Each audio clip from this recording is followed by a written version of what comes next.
All right, now we're here. We're joined with Calvin Thomas. He's got dual purpose role here this weekend, both with Hope Floats as well as his swim school. Calvin, great to meet you. Nice to have you. Thanks so much, man. Appreciate it. So take us through the journey. Let's start with the swim school. Um, I know it unfolded during COVID. So tell us that story and how it happened. Yeah, so I was working for some swim schools throughout the industry and decided during the pandemic, why not start swim schools that are premium and affordable in low income areas? So we started in some backyards. That was really cool for the summer, but we knew to scale it and to be effective, we had to get indoors. And so we found some hotels and gyms and wanted to be like that Starbucks inside of Target, if Yep. you will. Yep. So that's our motto. That's amazing. And that paints such an easy to understand picture for those of us that are less familiar with that. You want to be the Starbucks in the Target. And who doesn't love Starbucks or Target? I So totally yeah. understand. Yeah, that makes so much sense. So how's it been going? Tell us, break down the structure for us of where you started and then kind of where you're at today. Yeah. I think it's really cool that I can share the mountaintop, but also the valley. We went really high. We had a whole bunch of schools across the nation, and like a great startup, we crashed. And then you get back on it because kids are still going to drown whether or not your swim school is out here. And so we wanted to continue the impact. So we relaunched.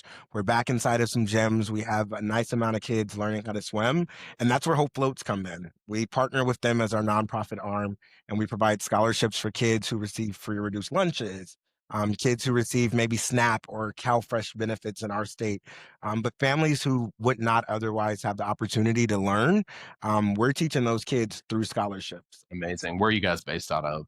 Right now, we're in Los Angeles. We have a Okay. school in the Van Nuys Valley area, as well Awesome. as Baldwin Hills, which is the city. So 3 locations right now? Two, Two two locations. locations. And we do custom mobile because 78% of drownings happen in backyards. Uh-huh. So we want to go right to where those incidents are happening. Absolutely. Yeah. Cast a vision around where you're going from here with your business.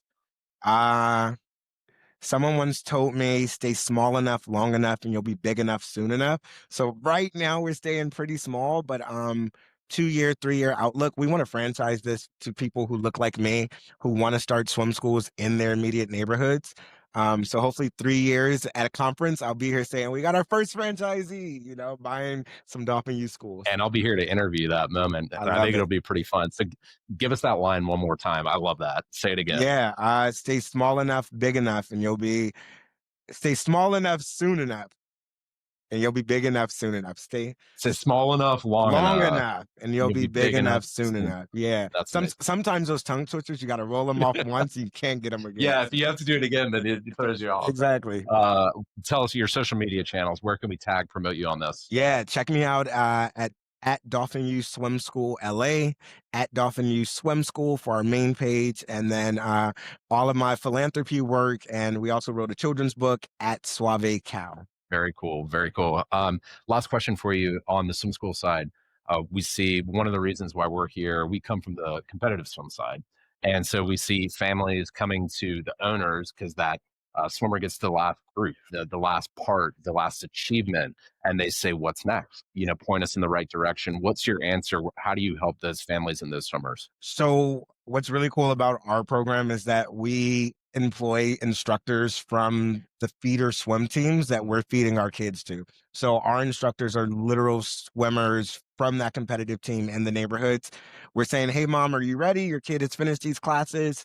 We don't have developmental swim teams. So here's a swim team down the street from us.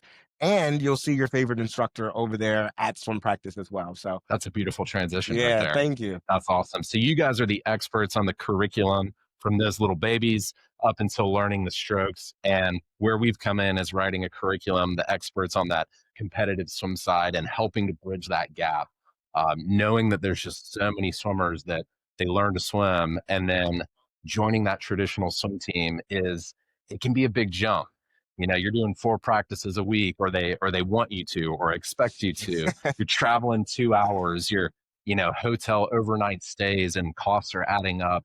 And our message has simply been bringing those swim meets anytime, anywhere down to the swim schools so that you guys can be as packaged on the learn to swim side as you can be on the pre-developmental swim team side. Love that. Love that. So what we'd love to do is just exchange information, maybe get you on our pre-launch list around the curriculum. Yeah. Yeah, always looking for more ways to expand our reach and get more kids to stay in the water. I believe full cycle is important. Become a swim instructor, a lifeguard, and then you'll get a career. So Love it. love to connect with you. Calvin, thank you so Thank you much. so much, sir. Appreciate it. Cool.